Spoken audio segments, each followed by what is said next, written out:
Welcome back to BCN news.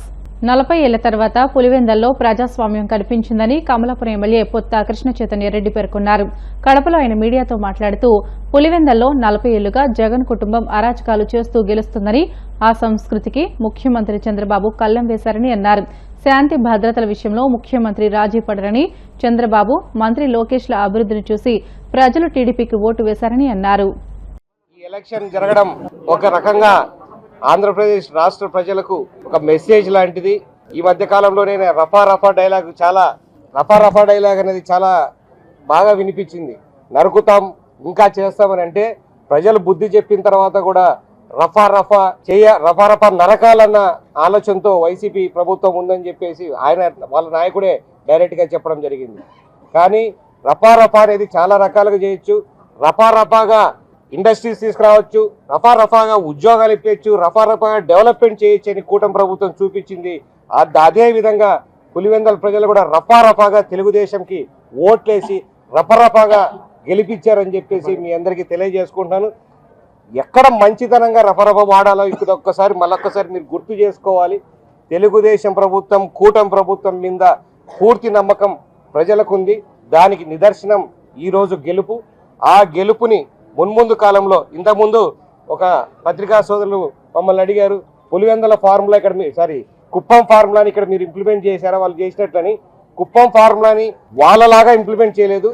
కుప్పంలో ఏ రకంగా తెలుగుదేశం ప్రభుత్వం డెవలప్మెంట్ చేసిందో అదే ఫార్ములా పులివెందల్లో కూడా అదే ఫార్ములా ఇంప్లిమెంట్ చేస్తాం. కుప్పం ఫార్ములాని డెవలప్మెంట్ రూపంలో ఇక్కడ ఇంప్లిమెంట్ చేస్తామని చెప్పి అందరికీ తెలియజేస్తాం. ఎలక్షన్కి సహకరించినటువంటి మీడియా మిత్రులందరికీ, తెలుగుదేశం కార్యకర్తలందరికీ, ప్రతి ఒక్కరూ కష్టపడిన వాళ్ళందరికీ ధన్యవాదాలు తెలియజేసి, ఎందుకంటే నేను కూడా కొంచెం యాక్టివ్గా పార్టిసిపేట్ చేసినాను. నాతో పాటు తిరిగిన ప్రజలందరికీ కూడా ధన్యవాదాలు తెలియజేస్తాను.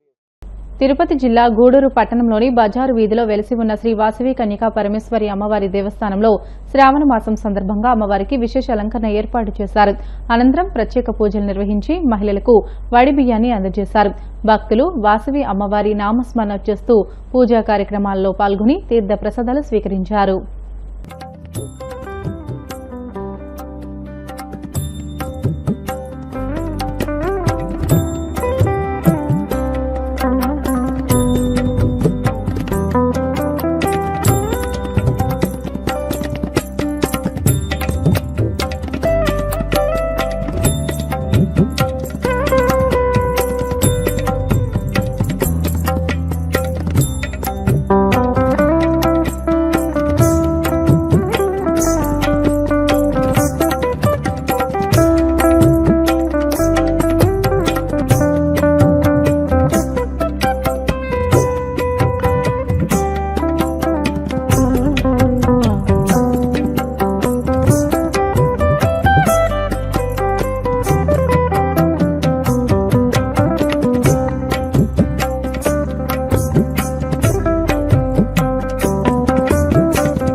అమెరికాలో ఈ నెల 16న హోస్టర్స్ ఇండియా హౌస్లో 2 రోజుల పాటు 14వ అమెరికా తెలుగు సాహితీ సదస్సు జరగనుందని పద్మశ్రీ యార్లగడ్డ లక్ష్మీప్రసాద్ తెలియజేశారు. వాంగూరి ఫౌండేషన్ ఆఫ్ అమెరికా సమితి సంయుక్త ఆధ్వర్యంలో ఈ సదస్సు జరుగుతుందని, ఉపాధ్యాయులకు సత్కారం, ఆర్య విశ్వవిద్యాలయం తెలుగు శాఖ అభివృద్ధికి శాశ్వత నిధి, సాహితీవేత్తల ప్రసంగాలు, పుస్తక ఆవిష్కరణలు జరుగుతాయని తెలియజేశారు. ఈ సదస్సులో ఇండియన్ అమెరికన్ ఫ్రెండ్షిప్ కౌన్సిల్ జాతీయ సంస్థ అధ్యక్షులు డాక్టర్ తోటకూర ప్రసాద్ కు జీవన సాఫల్యం పురస్కారం అందజేయనున్నట్లు ఆయన వెల్లడించారు. తెలుగు సాహిత్యానికి సంబంధించి ఆగస్టు 16, 17 తారీఖుల్లో ఒక అద్భుతం జరగబోతోంది. వంగూరి ఫౌండేషన్ ఆఫ్ అమెరికా, ఉత్తర టెక్సాస్ తెలుగు సంఘం కలిపి 14వ అమెరికా తెలుగు సాహితీ సదస్సు నిర్వహిస్తున్నారు. ఇందులో జరగబోయే అద్భుతమైన విషయాలు ఏమిటంటే, 16 ప్రత్యేక ప్రసంగాలు ఉంటాయి సాహిత్యం మీద, 2 చర్చా వేదికలు, 15 గ్రంథాల ఆవిష్కరణలు, 23 మంది భారతదేశం నుంచి ప్రసిద్ధ సాహితీవేత్తలు, అమెరికా నుంచి 50 మంది తెలుగు సాహితీవేత్తలు, ప్రపంచవ్యాప్తంగా ప్రసారమయ్యేటువంటి ఈ 2 రోజుల కార్యక్రమం అనేటువంటిది చాలా అద్భుతమైనటువంటి విషయం. ఇందులో ఉపాధ్యాయులకు సత్కారాలు ఉంటాయి. అదేవిధంగా అమెరికాలో తెలుగు కథ పుట్టి 60 సంవత్సరాలు పూర్తయిన సందర్భంలో షష్ఠి పూర్తి కూడా.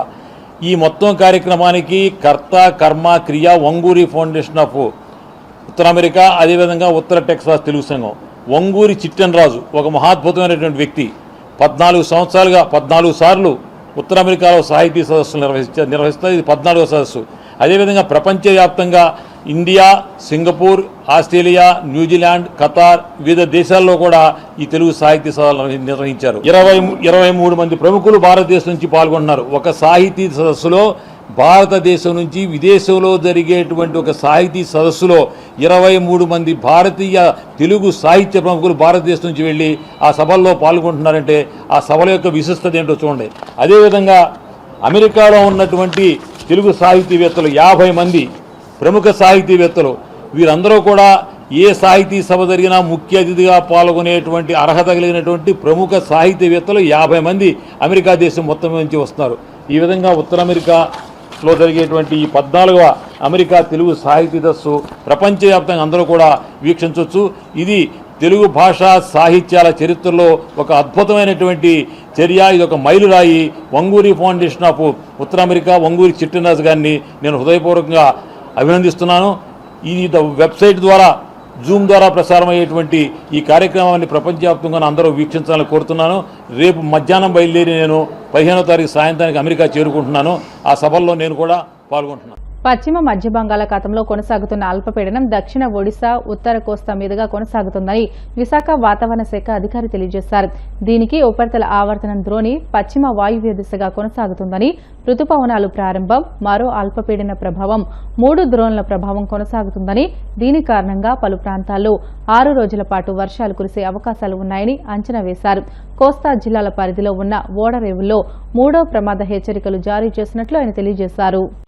పశ్చిమ మధ్య బంగాళాఖాతం, దానికి ఆనుకుని ఉన్న వాయువ్య బంగాళాఖాతంలో ఉన్న నిన్నటి అల్పపీడనం ఈరోజు వాయువ్య బంగాళాఖాతం మరియు దానికి ఆనుకుని ఉన్న పశ్చిమ మధ్య బంగాళాఖాతం అనగా దక్షిణ ఒడిశా, ఉత్తర కోస్తా ఆంధ్రప్రదేశ్ తీరాల వెంబడి అల్పపీడనంగానే కొనసాగుతుంది. దీనికి అనుబంధంగా ఉపరితల ఆవర్తనం 7.6 కిలోమీటర్ల ఎత్తు వరకు కొనసాగడంతో పాటు దక్షిణ దిశకు వంగి ఉన్నది. ఇది రాబోయే 24 గంటల్లో పశ్చిమ వాయువ్య దిశలో పయనించి దక్షిణ ఒడిశా, ఉత్తర కోస్తా ఆంధ్రప్రదేశ్ తీరాల గుండా పయనించే అవకాశం కనిపిస్తుంది. మరియు ఋతుపవన ద్రోణి ఈరోజు బికనేర్, బనస్థలి, గుణ, దామోలి, బిలాస్పూర్, కళింగపట్నం నుండి అల్పపీడన ప్రాంతం మీదుగా పయనిస్తుంది. మరియు నిన్న ఉన్న తూర్పు పడమర ఉపరితల ద్రోణి ఈరోజు మధ్య బంగాళాఖాతం నుండి ఈశాన్య అరేబియా సముద్రం వరకు విస్తరించి ఉన్నది. అనగా ఈ అల్పపీడన ప్రాంతం మీదుగా ఉత్తర మహారాష్ట్ర, దక్షిణ గుజరాత్ మీదుగా 1.5 నుంచి 3.1 కిలోమీటర్ల ఎత్తు వరకు విస్తరించి ఉండటంతో పాటు దక్షిణ దిశకు వంగి ఉన్నది. నిన్న ఉత్తరప్రదేశ్ పరిసర ప్రాంతాల్లో ఉన్న ఉపరితల ద్రోణి ఈరోజు లెస్ మార్క్ అయింది. పశ్చిమ గోదావరి జిల్లా తణుకులో 24 సెంటీమీటర్ల వర్షపాతం, ఎన్టీఆర్ జిల్లా నందిగామలో 19 సెంటీమీటర్ల వర్షపాతం, తాడేపల్లిగూడెంలో 16 సెంటీమీటర్ల వర్షపాతం, అంబేద్కర్ కోనసీమ జిల్లా అమలాపురంలో 13 సెంటీమీటర్లు, విజయనగరం జిల్లా డెంకాడలో 13 సెంటీమీటర్లు, ఎన్టీఆర్ జిల్లా విజయవాడలో 13 సెంటీమీటర్లు, ఏలూరు జిల్లా భీమడోల్లో 10 సెంటీమీటర్ల వర్షపాతం నమోదైంది. ముఖ్యంగా ఈరోజు 8 గంటల 30 నిమిషాల వరకు రాష్ట్రంలో 44 ప్రాంతాల్లో భారీ వర్షపాతం లేదా అంతకన్నా ఎక్కువ వర్షపాతం నమోదైంది. ముఖ్యంగా ఒక ప్రాంతంలో అత్యంత భారీ వర్షపాతం నమోదైంది. 22 ప్రాంతాల్లో భారీ నుంచి అతి భారీ వర్షపాతం కూడా నమోదైంది. భారీ అతి భారీ వర్షాల వరకు చెప్పుకున్న విధంగానే ఆ జిల్లాల్లో పడ్డాయి.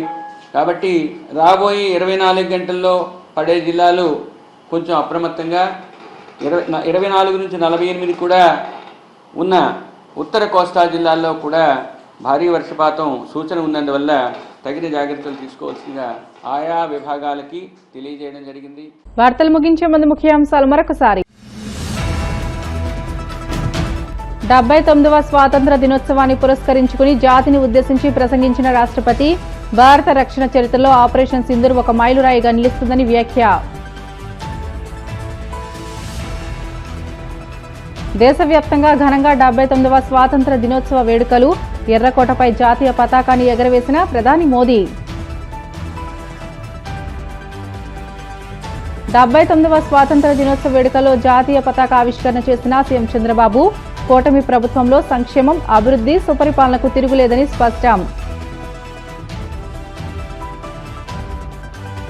పులివెందుల ఉప ఎన్నికను చంద్రబాబు అపహాస్యం చేశారన్న మాజీ మంత్రి పేర్ని నాని, నామినేషన్ నుంచి పోలింగ్ వరకు ప్రజాస్వామ్యాన్ని కూని చేశారని ధ్వజం. ఇవి ఇప్పటివరకున్న బులెటిన్లోని అప్డేట్స్. మరిన్ని వార్తల కోసం BCN digital YouTube channel, Facebook పేజీని ఫాలో అవ్వండి. అప్డేట్ వార్తల కోసం ప్లీజ్ డూ సబ్స్క్రైబ్.